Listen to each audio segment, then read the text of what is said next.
Bismillahirrahmanirrahim. Di sini saya akan menjelaskan apa sih itu berpikir komputasional, yaitu proses berpikir dalam memformulasikan persoalan berstrategi dalam menentukan atau memilih solusi yang efektif, efisien, dan optimal untuk dikerjakan oleh agen proses informasi. Selanjutnya, Table of Contents. Yang pertama, abstraksi, yaitu menyerikan bagian penting dari suatu permasalahan dan mengabaikan yang tidak penting sehingga memudahkan fokus kepada solusi. Yang kedua, pengenalan pola persoalan generalisasi serta mentransfer proses penyelesaian persoalan ke persoalan lain yang sejenis. Yang ketiga, dekomposisi dan formula persoalan-persoalan sedemikian rupa sehingga dapat diselesaikan dengan cepat dan efisien serta optimal dengan menggunakan komputer sebagai alat bantu. Dan yang keempat, algoritma, yaitu menuliskan otomatis solusi melalui berpikir algoritmik, langkah-langkah yang terurut untuk mencapai suatu tujuan atau solusi. Memahami binar dan boolean. Deskripsi soal, kombinasi kartu A dan B menghasilkan kartu C. Nah, pada kartu A dan B itu menghasilkan 4 sel ungu pada kartu C. Adapun petunjuk soal, yaitu sirkuit boolean adalah salah satu model komputasi matematika. Ekivalensi adalah salah satu operasi boolean jika sel yang berwarna putih bernilai 0 atau salah dan sel yang berwarna ungu bernilai 1 atau benar, maka operasi ini dapat dijelaskan dengan aturan sebagai berikut. Jika warna sel kartu sama, maka warna yang dihasilkan adalah ungu dengan nilai 1. Sedangkan jika warna sel kartu berbeda, maka warna yang dihasilkan adalah putih dengan nilai 0. Kita masuk kepada gambar yang di samping. Pada gambar di samping ini terdapat kolom yang berwarna ungu dengan nilai 1 dengan kolom yang berwarna ungu dengan nilai 1 itu menghasilkan kolom berwarna ungu yang bernilai 1. Yang kedua, pada kolom yang berwarna putih yang bernilai 0 dengan kolom yang berwarna ungu bernilai 1 menghasilkan kolom berwarna putih bernilai 0. Ketiga, kolom yang berwarna ungu yang bernilai 1 sedangkan kolom yang berwarna putih bernilai 0 menghasilkan kolom berwarna putih bernilai 0. Dan yang keempat, kolom berwarna putih yang bernilai 0 dan kolom yang berwarna putih yang bernilai 0 itu menghasilkan kolom berwarna ungu yang bernilai 1. Contoh soal, berapa banyak sel ungu dari kombinasi kartu D dan kartu E berikut? Tuliskan bilangannya sebagai jawaban dan masukkan atau posisikan sel ungu yang di sebelah kanan pada sel kartu E. Nah, jawabannya yaitu pada kartu D dan E itu menghasilkan kartu F yang menghasilkan sebanyak 3 sel ungu. Caranya yaitu pada kolom pertama berwarna putih bertemu dengan kolom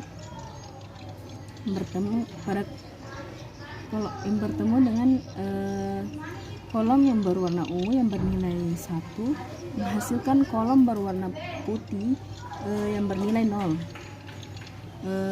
Yang kedua, kartu D pada kolom kedua ini berwarna putih yang bernilai 0 yang menghasilkan kolom yang bertemu dengan kolom berwarna putih bernilai 0 menghasilkan kolom berwarna ungu bernilai 1. Pada kolom ketiga, kolom berwarna ungu yang bernilai 1 bertemu dengan kolom yang berwarna putih yang bernilai 0, maka menghasilkan kolom yang berwarna putih bernilai 0. Begitupun dengan pada baris kedua ini, kolom berwarna putih bertemu dengan ungu itu menghasilkan kolom yang berwarna putih bernilai 0. Sedangkan kolom yang berwarna putih yang bernilai 0 itu bertemu dengan kolom yang berwarna ungu yang bernilai 1 menghasilkan kolom yang berwarna putih bernilai 0. Sedangkan yang ketiga ini kolom yang berwarna ungu bertemu dengan kolom yang berwarna ungu yang masing-masing bernilai 1, maka menghasilkan kolom yang berwarna ungu yang bernilai 1. Sedangkan yang ketiga ini kolom yang berwarna ungu bertemu dengan kolom yang berwarna putih yang bernilai 0 dan kolom yang berwarna ungu bernilai 1. Ini menghasilkan kolom yang berwarna putih bernilai 0. Yang kedua, kolom yang berwarna ungu yang bernilai 1 sedang bertemu dengan kolom yang berwarna putih yang bernilai 0 menghasilkan kolom yang berwarna putih yang bernilai 0. Sedangkan kolom yang berwarna ungu yang bernilai 1 bertemu dengan kolom yang berwarna ungu yang bernilai 1, maka menghasilkan kolom yang berwarna ungu yang bernilai 1. Pada contoh soal kedua ini, berapa banyak sel ungu dari kombinasi kartu G dan kartu H berikut? Tuliskan bilangannya sebagai jawaban dan masukkan atau posisikan sel ungu yang di sebelah kanan pada sel kartu 1, kartu I. Nah, jawabannya yaitu kartu F dengan kartu G itu menghasilkan kartu I yang menghasilkan sebanyak 6 sel ungu. Nah, pada baris pertama ini kolom ungu yang bernilai 1 bertemu dengan kolom berwarna ungu yang bernilai 1 menghasilkan kolom yang berwarna ungu yang bernilai 1. Sedangkan di sini kolom yang berwarna putih yang bernilai 0 bertemu dengan kolom yang berwarna putih yang bernilai 0 menghasilkan kolom yang berwarna ungu yang bernilai 1. Begitupun dengan ini, kolom yang berwarna putih bertemu dengan kolom yang berwarna putih yang masing-masing bernilai 0 itu menghasilkan kolom yang berwarna ungu yang bernilai 1. Nah, pada baris kedua ini kolom yang berwarna putih yang bernilai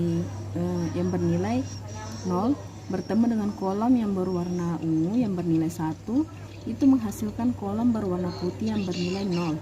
Sedangkan yang kedua ini kolom yang berwarna ungu bernilai 1 bertemu dengan kolom yang berwarna putih yang bernilai 0 itu menghasilkan kolom berwarna putih yang bernilai 0. Sedangkan yang di sini kolom yang berwarna putih bertemu dengan kolom yang berwarna ungu yang bernilai 1, sedangkan kolom yang berwarna putih ini bernilai 0 itu menghasilkan kolom yang berwarna putih bernilai 0.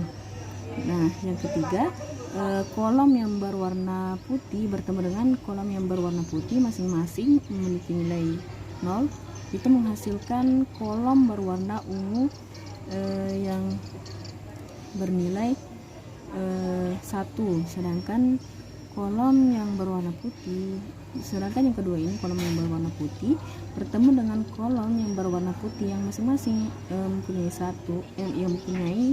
nilai 0 itu menghasilkan kolom yang berwarna ungu yang bernilai 1. Nah, begitupun dengan ini, kolom berwarna ungu bertemu dengan kolom yang berwarna ungu masing-masing memiliki nilai 1 itu menghasilkan kolom yang berwarna ungu yang bernilai 1. Baik, di sini saya akan menjelaskan nomor 2 yaitu permen loli. Nah, soalnya Bekbras menemukan sebuah lorong yang terdiri dari sederet kotak. Setiap kotak berisi permen loli atau sikat gigi. Kemudian ia harus berjalan sepanjang lorong menuju ujung kanan dan tidak boleh mundur atau balik ke arah ke ujung kiri. Bekbras dapat menggosok gigi kalau menemukan sikat gigi. Setelah makan 2 permen loli, ia harus menggosok gigi. Jika tidak, Bekbras tidak boleh makan lagi. Nah, pada setiap kotak ia hanya dapat makan loli atau menggosok gigi atau hanya berjalan. Dia tak boleh membawa loli ataupun sikat gigi ke langkah berikutnya. Nah, jadi pertanyaannya, berapa permen loli paling banyak yang ia makan dan giginya tetap sehat? Nah, jawabannya yaitu 6, yaitu C.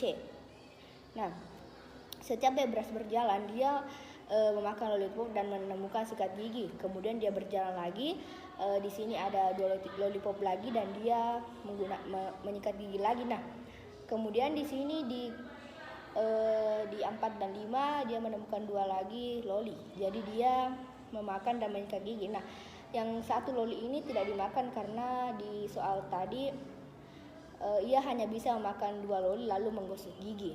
Nah, seperti itu. Jadi jawabannya C, yaitu 6.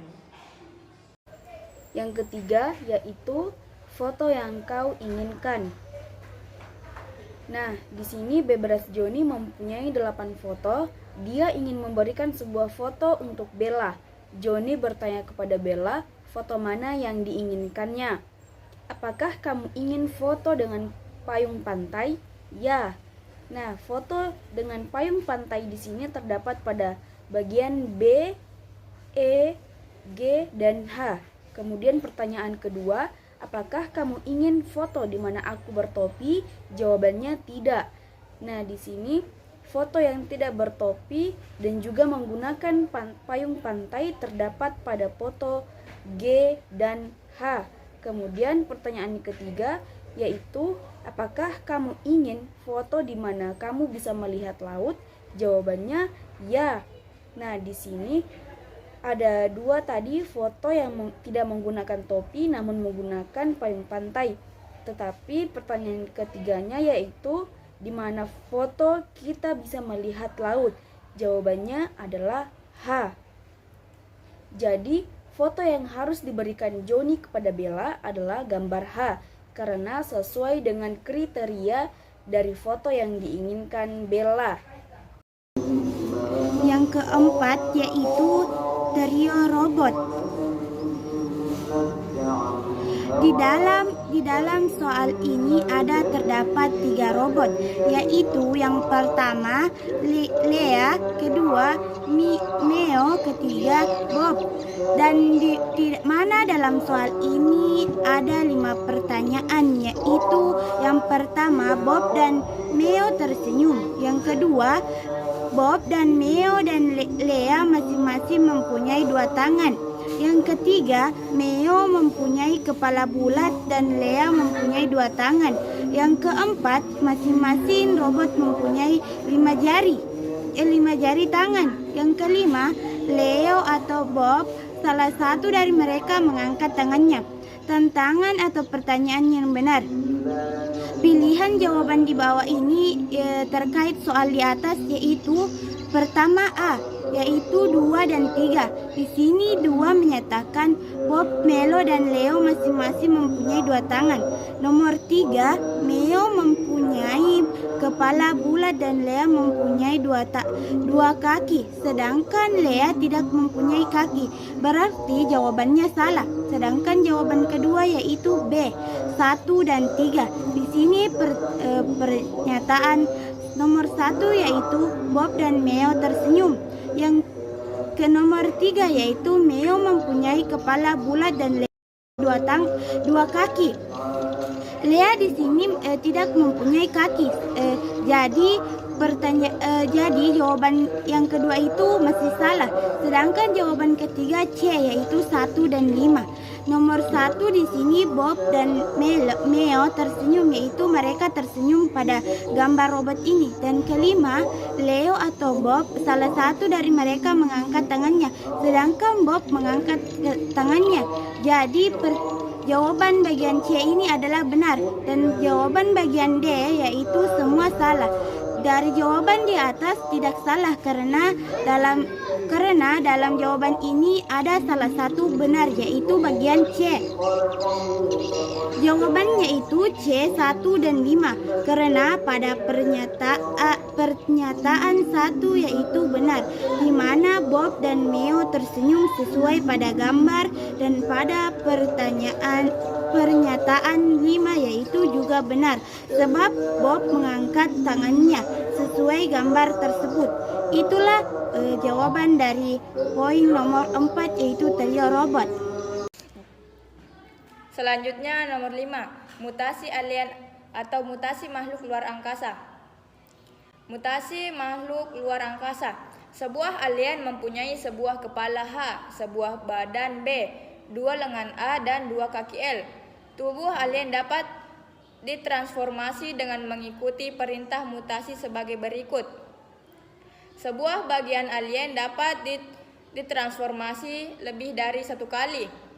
Perintah mutasi yang pertama, HC, ubah kepala menjadi. HS, ubah kepala menjadi. HT, ubah kepala menjadi. A+, membuat lengan lebih panjang. A-, membuat lengan lebih pendek. BC, ubah badan menjadi. BS, ubah badan menjadi. BT, ubah badan menjadi. L+, membuat kaki lebih panjang. L-, membuat kaki lebih pendek. Selanjutnya contoh transformasi untuk HS, BS, A-, dan L-. Adapun tantangannya yaitu dengan mengikuti perintah mutasi secara berurutan berikut ini, bentuk tubuh alien apa yang akan terjadi? HT, L+, BT, A+, HC, A-, atau BC.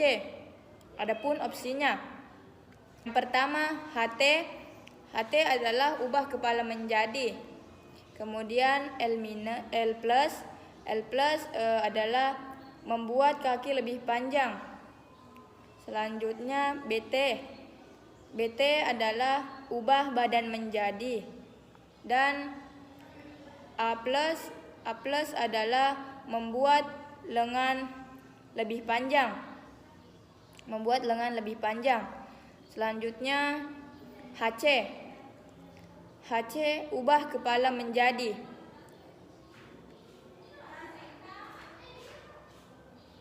A-, membuat lengan lebih pendek. Dan yang terakhir BC, ubah badan menjadi. Jadi jawaban dari tantangan tersebut adalah D. Karena sesuai dengan perintah mutasi tersebut, di mana perintah 3 terakhir yakni HC, A+, dan BC sesuai dengan gambar D, yaitu berkepala oval, badan oval, dan memiliki tangan pendek. 6. Lempar bantal. Bermain lempar bantal adalah salah satu permainan favorit anak berang-berang. Pada permainan ini, setiap peserta membawa bantal yang ada gambarnya. 3 berang-berang yang sama gambarnya. Gambar bantalnya membentuk satu tim. Jika ada lebih dari 3 berang-berang dengan gambar bantal yang sama dipilih hanya untuk 3 anak. Dengan cara diundi, berang-berang yang tidak terpilih tidak dapat mendapatkan giliran bermain hari itu. Berikut ini adalah bantal-bantal yang dibawa anak berang-berang. Di sini ada 4 bantal yang berbentuk daun, yang dimana 3 ini dimasukkan dalam tim dan yang satunya dikeluarkan dalam tim. Dan di sini ada 3 bunga mawar biru yang dimasukkan dalam tim. Dan di sini ada bantal yang berbentuk pohon yang dimana berjumlah 4, yang satunya dikeluarkan dalam tim. Dan di sini ada bantal yang berbentuk matahari yang berjumlah 5, yang dimananya keduanya, yang 2 dikeluarkan dalam tim, yang 3-nya ini dimasukkan dalam tim.